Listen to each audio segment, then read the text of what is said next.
Dans un monde où les tensions géopolitiques et les menaces sécuritaires sont de plus en plus complexes et variées, les alliances militaires jouent un rôle primordial dans la défense des intérêts stratégiques des nations.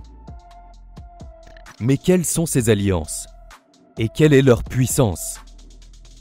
Eh bien, c'est ce qu'on te propose de découvrir aujourd'hui. C'est parti!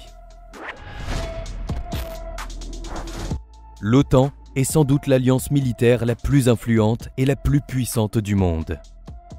Fondée en 1949, elle regroupe actuellement 32 pays, dont des membres de l'Europe, de l'Amérique du Nord et, depuis peu, la Suède et la Finlande. Son objectif principal est de garantir la sécurité collective de ses membres, en assurant une défense commune en cas d'attaque. L'OTAN se distingue par sa capacité à déployer des forces militaires et des ressources à l'échelle mondiale, et par sa maîtrise des technologies avancées, dont la dissuasion nucléaire.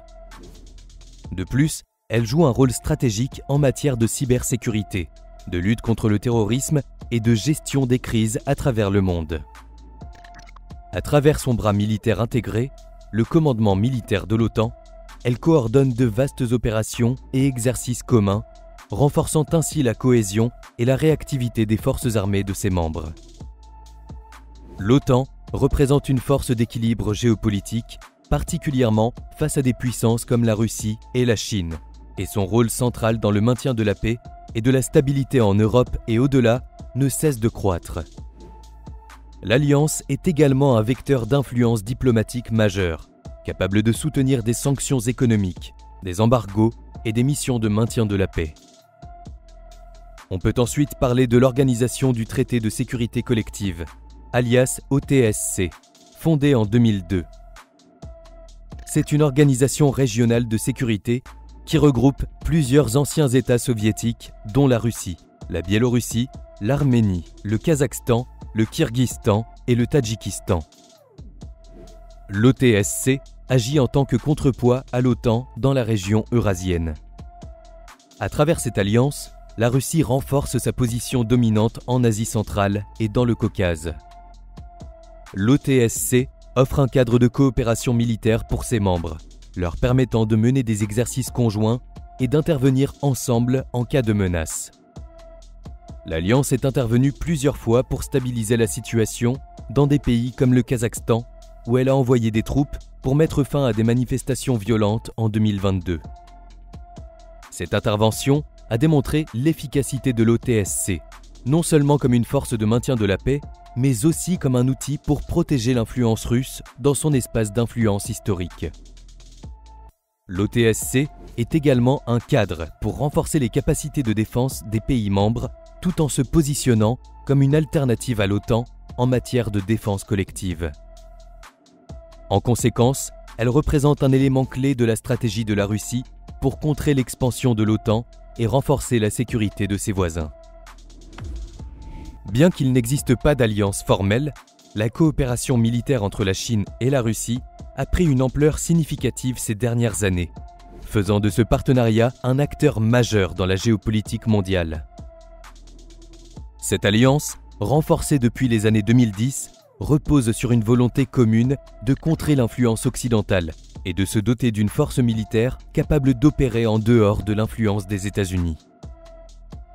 Les deux pays mènent régulièrement des exercices militaires conjoints, notamment dans le cadre de la coopération stratégique pour assurer la stabilité en Asie et en Europe de l'Est.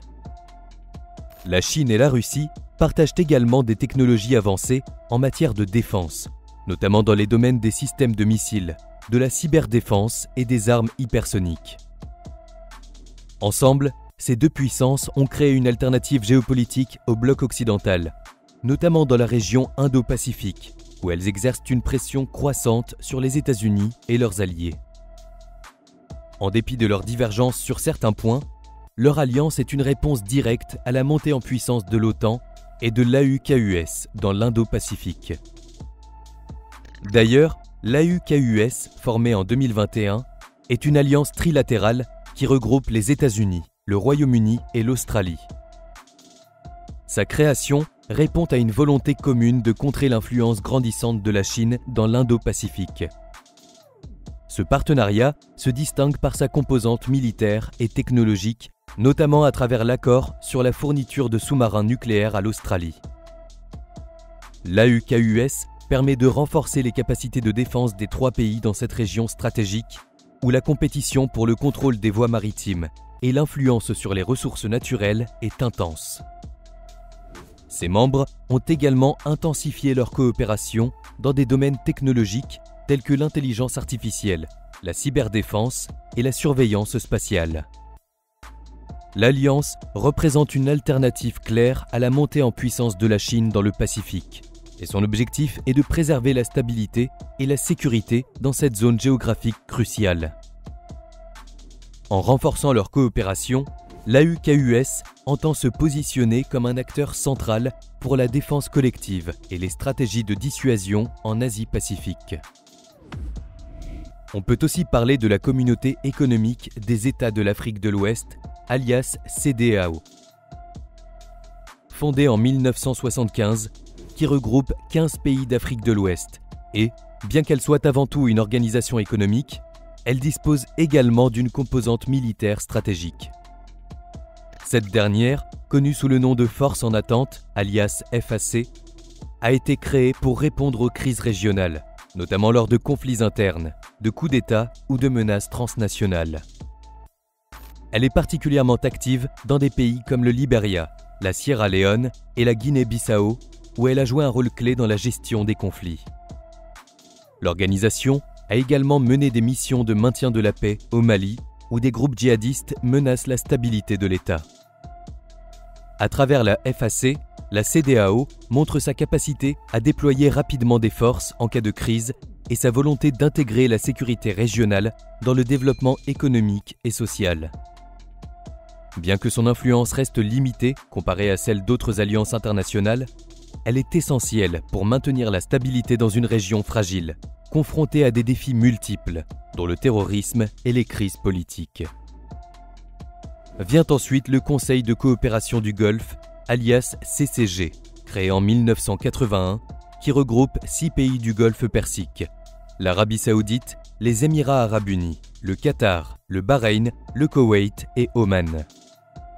Bien que le CCG ne soit pas une alliance militaire formelle, il a développé une coopération militaire approfondie dans les domaines de la défense collective et de la sécurité intérieure. L'organisation dispose d'une force de réaction rapide pour faire face aux menaces extérieures telles que l'agression de l'Iran, mais aussi pour gérer les crises internes, comme celle du Yémen. En dépit des tensions internes, notamment le blocus imposé au Qatar par plusieurs membres en 2017, le CCG reste un acteur clé dans la défense de la région, particulièrement face à l'Iran, avec lequel des rivalités géopolitiques persistent depuis des décennies. La coopération militaire au sein du CCG a conduit à la mise en place d'un commandement militaire unifié et à des exercices conjoints réguliers. Toutefois, la coopération n'est pas sans défi, notamment en raison des divergences politiques et des priorités nationales de chaque membre. Il y a également le dialogue quadrilatéral pour la sécurité, alias Quad, qui est un autre acteur important. En fait, c'est une alliance stratégique qui réunit 4 démocraties majeures, les États-Unis, le Japon, l'Inde et l'Australie. Bien qu'elle ne soit pas une alliance militaire formelle, le Quad représente un pilier fondamental pour la sécurité et la stabilité dans l'Indo-Pacifique. Lancée en 2007, l'alliance a été réactivée en 2017 en réponse à la montée en puissance de la Chine et à ses ambitions de domination régionale. Il s'efforce de promouvoir la sécurité maritime, la stabilité régionale et la coopération en matière de défense, de commerce et de cybersécurité. L'un des objectifs principaux du Quad est de garantir la libre navigation dans les eaux contestées du Sud-Chine. En raison de ses membres puissants, l'Alliance a un impact diplomatique et stratégique majeur, créant une réponse coordonnée à l'expansion chinoise dans la région, tout en renforçant les liens entre les pays participants dans des domaines comme la technologie et l'intelligence artificielle.